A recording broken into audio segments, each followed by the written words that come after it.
Egypt. The sun is relentless. The river moves like a vein through a kingdom built on the backs of slaves, and a king, afraid of a growing people, signs a decree that chills the blood. Every Hebrew baby boy, gone. Into that darkness, a child is born. She counts his breaths. She studies his tiny fingers. She makes a choice. Hide him. 3 months of whispered lullabies. 3 months of heartbeats held. She builds a basket. She seals it with tar. She sets her son into the current of the Nile. She doesn't let go of hope.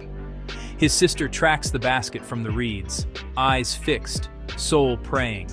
Footsteps, laughter, royalty. Pharaoh's daughter spots the basket and opens it. A cry shatters the moment. She knows. This is a Hebrew child. Compassion strikes harder than fear. The sister steps forward, bold, quick, precise. Should I find a Hebrew woman to nurse him? Yes. The child is back in his mother's arms, fed by the very oppression that tried to erase him. He's brought to the palace, named Moses, drawn out of the water. Years turn the boy into a man with 2 worlds inside him.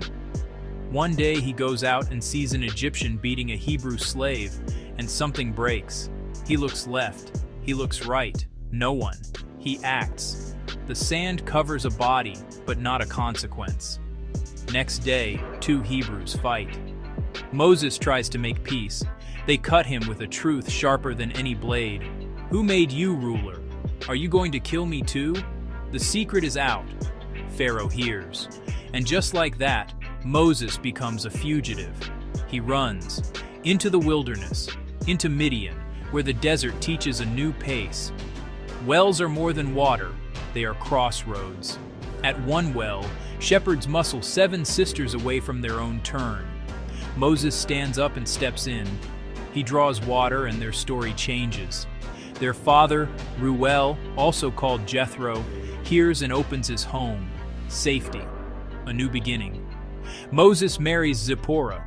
They have a son. Moses names him Gershom. I have become a foreigner in a foreign land. That name holds a lifetime of displacement in a single word. Meanwhile, back in Egypt, the king who wanted Moses dead dies. But the slavery doesn't. The cries of the Israelites climb past palace walls, past the Nile's banks, into the heavens. God hears. God remembers his covenant with Abraham. God remembers his covenant with Isaac. God remembers his covenant with Jacob. God sees. God knows. This is not the end. This is pressure building under bedrock. The basket on the Nile was not an escape. It was a launch. The palace was not the destination. It was training. The wilderness was not punishment. It was preparation.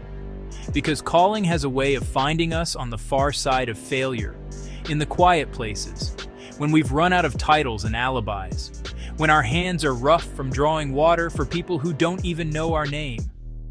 Moses doesn't know what's coming. He doesn't know about the bush that burns but isn't consumed.